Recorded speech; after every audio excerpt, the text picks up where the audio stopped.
I thought I found the perfect guy, until I caught him laughing about how I was just convenient because of my dad's money.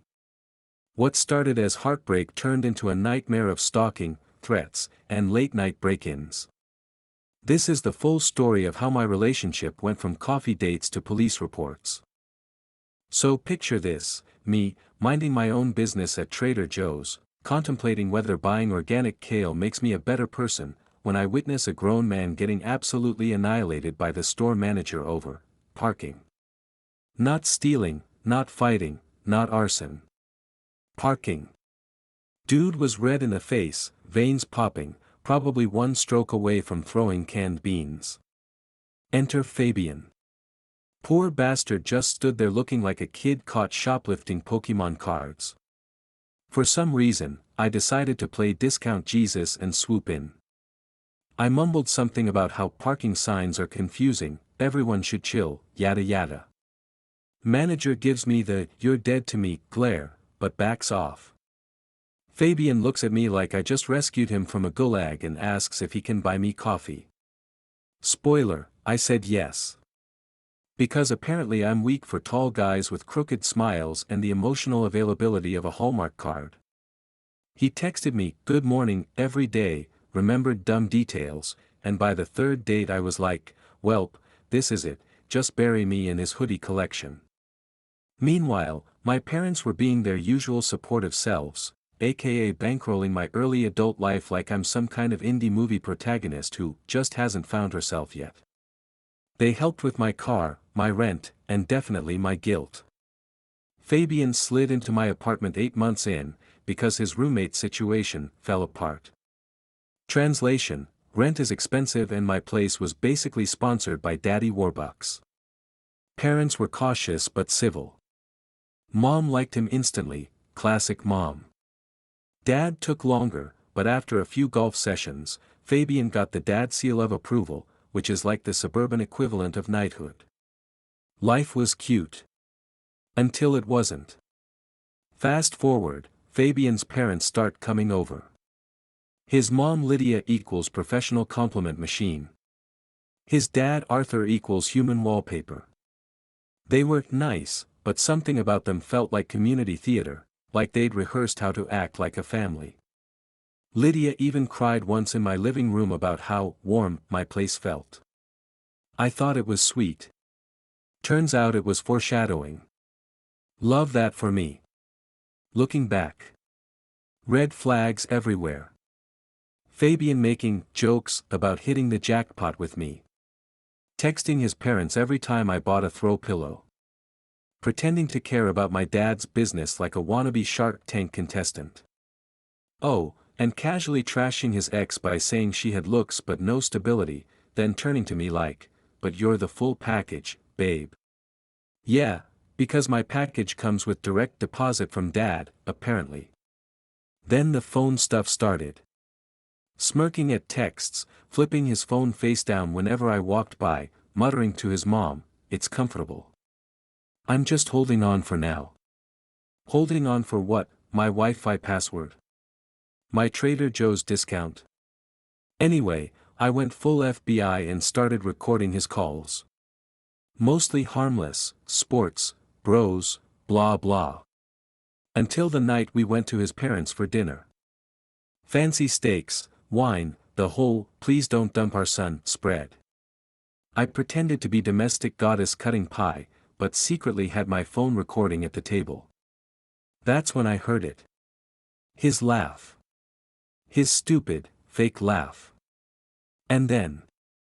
She's convenient. Her dad's money keeps me comfortable while I figure things out. I'll stick around long enough to squeeze what I can out of her. Then I'll find someone worth showing off. Reader, I froze. Knife in hand. Literal Lifetime movie vibes. Lydia's response. Just don't get her pregnant. Arthur chimed in like he was watching a comedy roast. Fabian, God no. Can you imagine being tied to her arrogant old goat of a dad forever?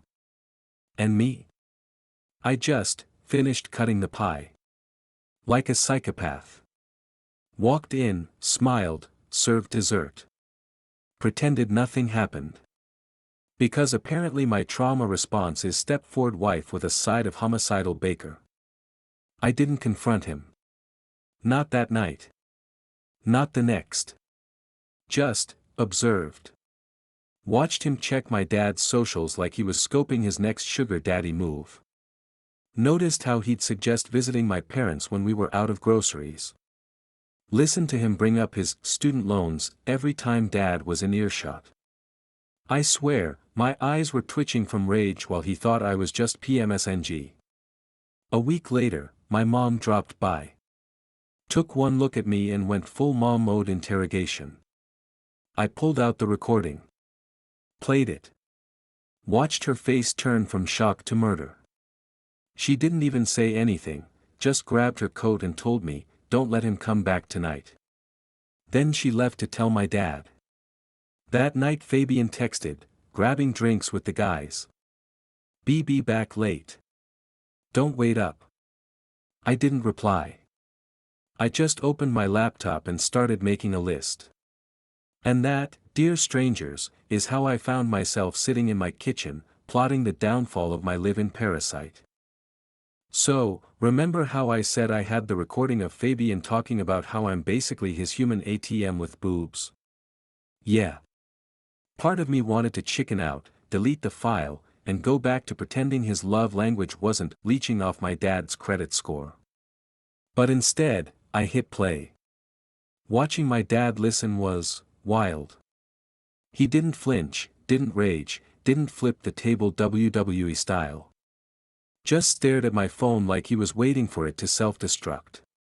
Then came the "arrogant old goat" line, and I swear I saw something flash in his eyes like, "This motherf, really said that?" But instead of exploding, Dad reached over, held my hand, and asked, "Are you okay?" Not, "What's the plan?"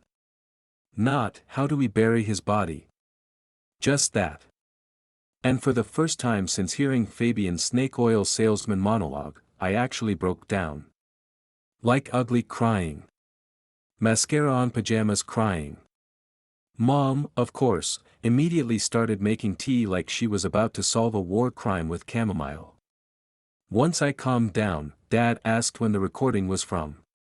I said a week ago. He nodded, all calm and calculating, like Batman planning a hostile takeover. Then he asked where Fabian was. I checked my phone, 3 fresh texts. Getting another round. Mike says hi. Don't wait up, babe. All while I'm in my kitchen listening to his side hustle audition tape 4, Worst Boyfriend of 2023. Dad straightened up, told me to grab my laptop, and saw my little "what to do" list sitting open. He smiled like a proud mob boss. Turns out we were both plotting Fabian's eviction like it was Ocean's 11. We spent the next 2 hours drawing up a plan, not with screaming or drama, but with military-level precision. Honestly scarier. Step 1, the apartment.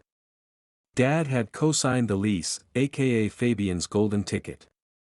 He called the property management company right there at my table and was like, "Yeah, hi, I'm canceling this clown's free ride. Put the lease in my daughter's name only." The leasing agent tried to explain fees and paperwork, and Dad basically hit her with the verbal version of a black Amex. "I'll pay whatever. Do it now." Suddenly, she was bending over backwards like Fabian at brunch pretending to like quiche. Step 2, the car. Fabian had been joyriding in my car that Dad helped pay for. Insurance guy got the call, remove Fabian.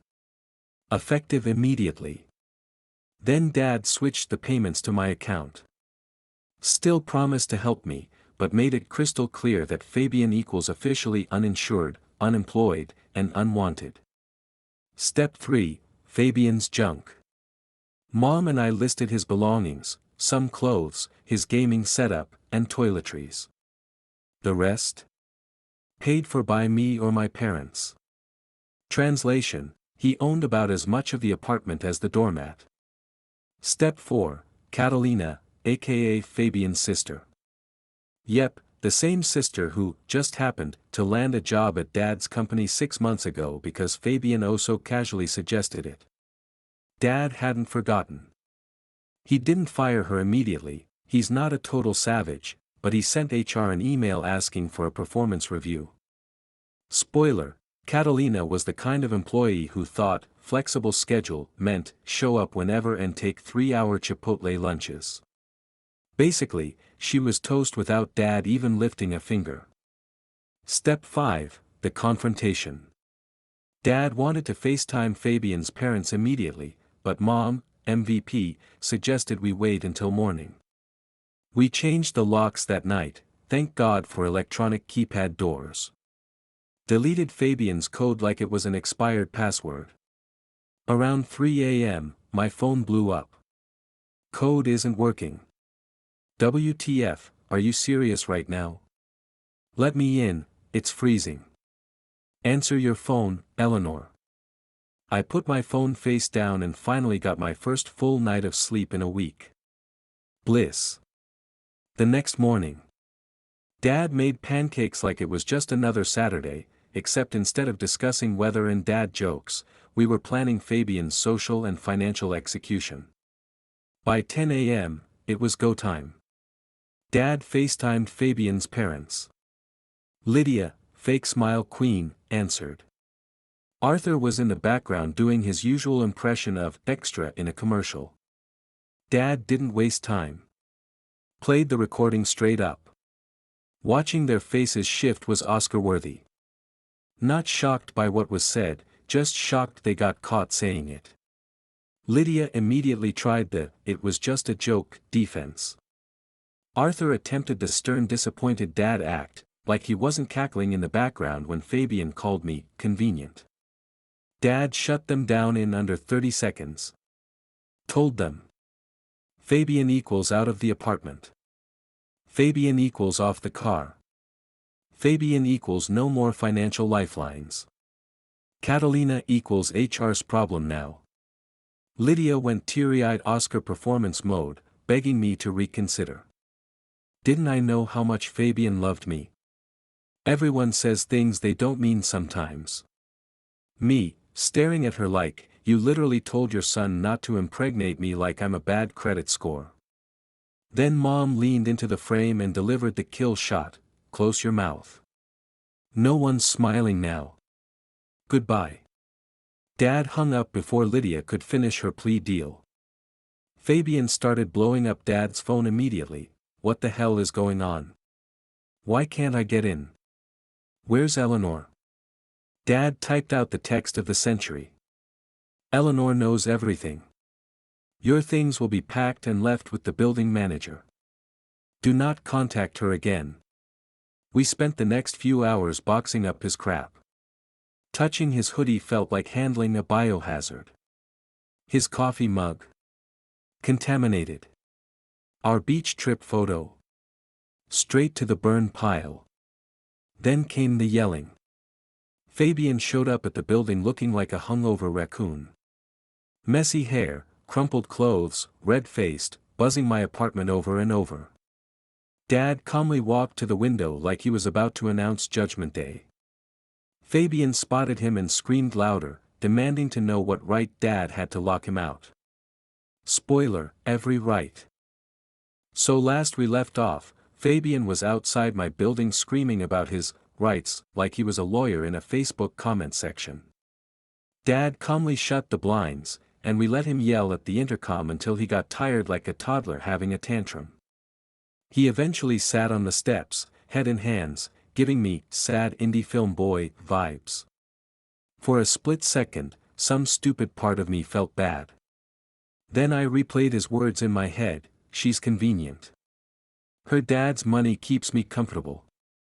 I'll find someone worth showing off. Yeah, no pity left. By 4 p.m., Dad loaded Fabian's boxes into his car and dropped them with the building manager like he was returning an Amazon package. Mom and I stayed behind, flinching at every sound like nervous squirrels. We ordered pizza, but my appetite was gone. Nothing says bon appetit like realizing 2 years of your life were sponsored content for a grifter. At 8 p.m., the buzzer went off again. Fabian, looking worse than a hangover commercial, slurred into the intercom. He begged. He pleaded. He tried gaslighting me. You're really choosing your parents over me? Daddy's girl much? My spine stiffened. I told him I knew everything. That I'd heard him call me convenient, that he bragged about using me, that his whole family co-signed it. Silence. Then his tone flipped like a switch, suddenly sober, suddenly lawyer voice. He asked if I'd recorded him. Did I know that was illegal in our state? Did I realize I could be in trouble? Ah yes, nothing says, I love you, like threatening your girlfriend with potential felonies. Dad grabbed the phone and shut it down.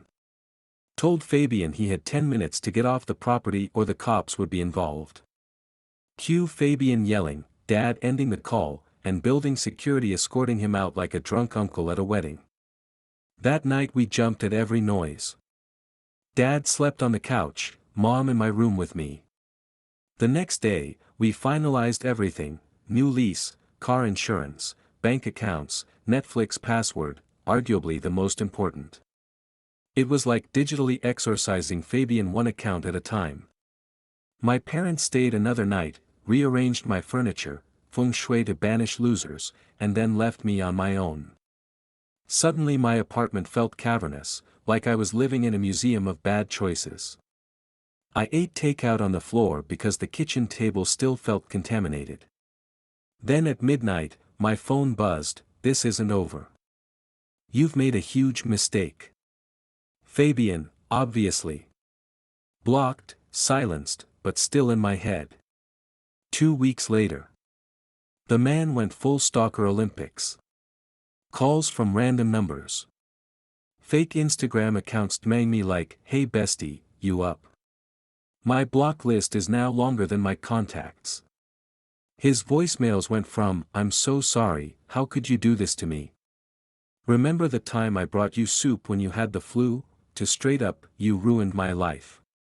Sir, I just returned you to the poverty line where you started. The cherry on top. He's blaming me for his sister losing her job. Fabian, buddy, Catalina was one lukewarm latte away from being fired before all this. She was practically a professional long luncher.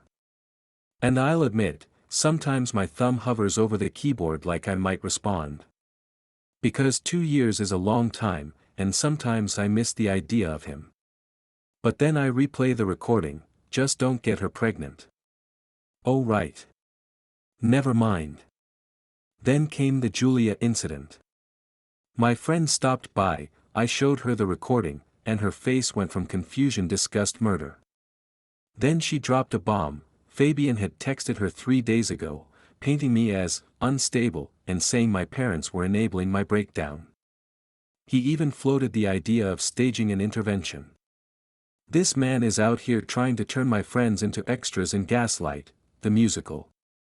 Julia shut that down real quick and started warning our circle. Meanwhile, I checked my email, rookie mistake, and found his new hobby: emotional blackmail. Photos, old texts, videos of me looking happy, like he's trying to prove he wasn't a scammer but rather a misunderstood boyfriend with a scrapbook. Delete, block, filter. Next. But the grand finale? Oh, it's a good one. 2 a.m. the other night, I hear knocking. Not on my door, on my neighbor's. I peek through the peephole and there's Fabian, dressed up in the birthday shirt I bought him, holding coffee and pastries from my favorite bakery. He tells my neighbor, Orlando, that he forgot his key and wants to surprise me. Orlando, bless his paranoid little heart, says he'll check with me first and shuts the door.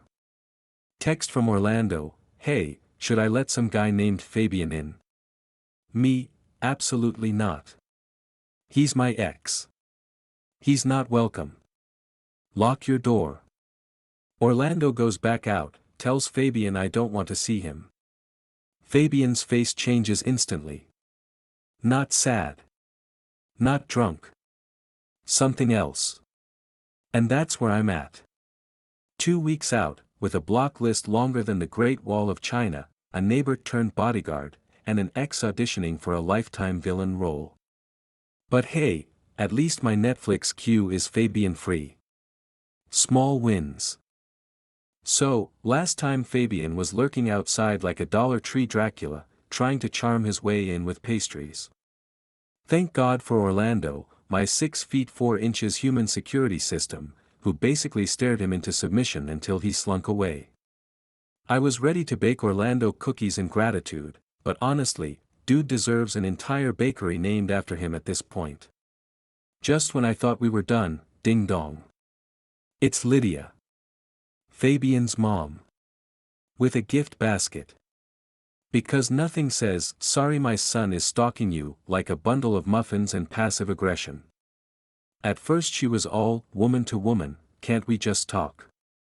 Then, when I said, "Nah fam, I've heard enough on the recording," she immediately switched to, "You know that recording was illegal, right? We could press charges." Ma'am, please. It was in your own damn house at a dinner you invited me to. You fed me lasagna and betrayal. Try me. She left the basket, and the building manager tossed it in the trash. Hopefully Fabian didn't hide a tracking device in the banana bread.